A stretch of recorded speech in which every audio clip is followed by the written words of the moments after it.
Prepare yourself, bingers. This is Chris with Talking Through the Medias. I'm late. It wasn't within 24 hours, which is what I try to do. I try to follow the rules, but scheduling got ahead of me. I got busy, but I was finally able to complete my binge of the Get Down.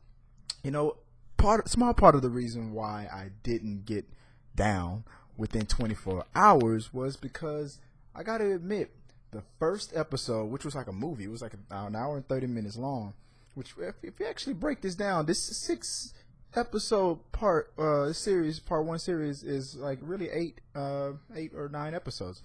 But the first episode was a movie. And it was kind of tough to get through. It took me a while to get through it. I didn't know what I was getting into. I really didn't watch too many trailers. I didn't read up on it. I don't want to do any of that stuff. When I see the Netflix trailer and I see something that I could probably see myself getting into, I say, okay, I think I'll binge that. And then I just go for it. I don't try to read it that much into it or anything. And I'm kind of glad that I did. When I first was watching it, it was slow to me. I couldn't figure out what I was going to see. What is this?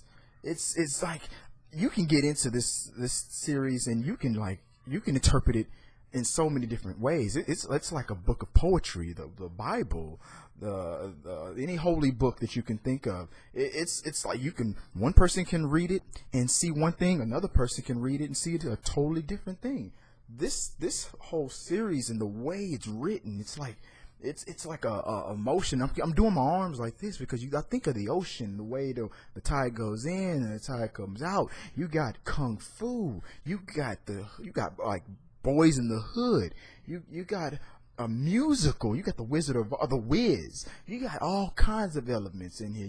You just put that hip hop flavor over it, the spirit of where hip hop comes from.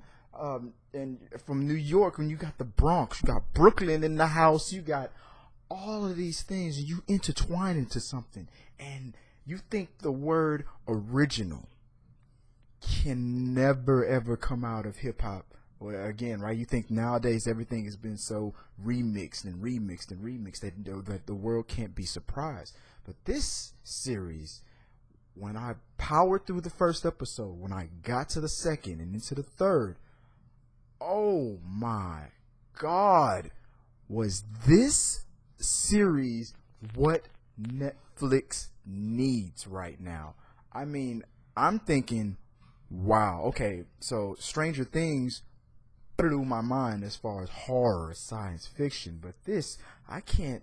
I mean, I'm about to go back and go watch some old episodes of Kung Fu, because the way this story is written so brilliantly. You got struggles in the I mean, this is New York City. I mean, when it was not as pretty as where it's looking now. Everything is being gentrified and cleaned up, and let's sweep all those people out and let's get these people in and make it look so. I mean, you think those little bikes that you put quarters in, you ride around, you think that was New York? No, you think that people not smoking in the clubs and not smoking in your restaurant, it was the way New York's always been? No, you better ask somebody. I love the fact that even like little things, such as little details like the Empire State Building and the World Trade Center. I'm sorry, the two towers. They showed that so many times. It's letting you know this is New York from another time. A time that's pretty much like forgotten, and it gives you such a respect for this culture, this underground. The fact that disco is on the way out, and this new sound is on the way in. And what is this? And how is it that the beat can go on and on and on? And then, I mean, everything in the hip hop culture that influenced it. The fact that hip hop and kung fu, like you got the Wu-Tang Clan, for example. It's so perfectly woven into this series. And let me get into the actors real quick. I'm gonna be honest with you. The whole time I'm watching this thing, I'm like, that kid looks like Jaden Smith. For like 6 episodes, I didn't look it up until after. But that is Jaden Smith. Gotta say, my favorite performance of Jaden Smith I've ever seen. take back everything you ever thought and said about that kid. This brother, you stay on this path. He is for real. I mean, this boy is dropping words and knowledge. I mean, this kid is convincing. I mean, his father convinced, like Will Smith convincing, like, step aside, Will. There's a new Smith in the. I mean, wow. You got my man from one of my favorite independent films, Dope, and I even mentioned that. I mean, he's learning from the Grandmaster Flash, and I even said that this guy's got something, and I was so shocked.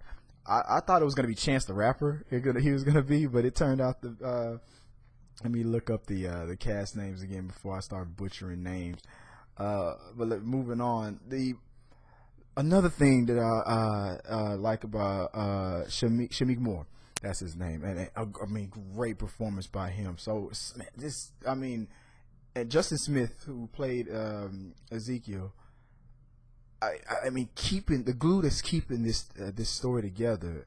And when you learn that Jaden Smith is a part of this team, and I mean, when I say team, you really get the vibe of team. Not one person is more important than the other. Jaden Smith doesn't like use his Smith powers and takes over. None of that's happening. This is a true team effort, a collaboration. I mean, this story is not, one person is not bigger than the next. It's everything. It's like these 5 fingers, these 4 fingers in this thumb, right? And each one of these fingers can be broken. I mean, there's Jaden Smith's character, Marcus. There's Ezekiel. There's Shaolin, fantastic. There's Ra, you know, and Grandmaster Flash, you know, and you know, individually, one of these guys can be broken, right? You can break any of these fingers. You put these things together, it hits so good, so hard, so good. The whole drama with religion and the gang violence and the politics. And the kung fu, the way the dialogue, and then it breaks into song so naturally, so organically. It flows, it freestyles, it battles, it does everything. I mean, it tugs at so many heartstrings. If you like musicals, watch this. So if you like Boys in the Hood, you know, Do the Right Thing, things like, watch this movie. If you like kung fu, watch this TV show. I said, I'm sorry, but it's so operatic. It's so intergalactic, fantastic. I mean, it's just it takes your mind out of the world that you're in, and it takes you. It feels like I said, 1977 New York is another dimension. Like it was that dirt, that rose that grew out of concrete. I mean, like, all this dirt and this mess and this chaos that's all around it. And from all this destruction and violence grows a culture that transcends and just changes the world. And and is it a true story? Is it a myth? Is it both? I feel like it's all of this. It's a myth. It's a fake story. It's a true story. It's everything. It's all woven into it. I wouldn't be surprised if 99% of this stuff is true, and all of it can still be debunked, and only like 1% can be proved. I wouldn't care. It's so perfectly driven, written, produced, lit, cast, the edited. I mean, everything. It comes out so perfectly. Watch this show as fast as you can. Let me know what you think. All of my bingers who's watched it, I didn't really spoil that much about it, because this is a show that you really gotta watch. Then let me know what you think, guys. Comment, like, if you like what you heard right here. If you're gonna go check it out, let me know. Let me know that if I convince you. Let me know that, and you won't be disappointed. Trust me. I cannot wait till part 2. It's sad that we're gonna get the second half of this season in 2017. I think it says April. But hey, I get to watch this over and over again. Such a great, great story. Cannot say it enough. Hey, let me know, guys. Till next time.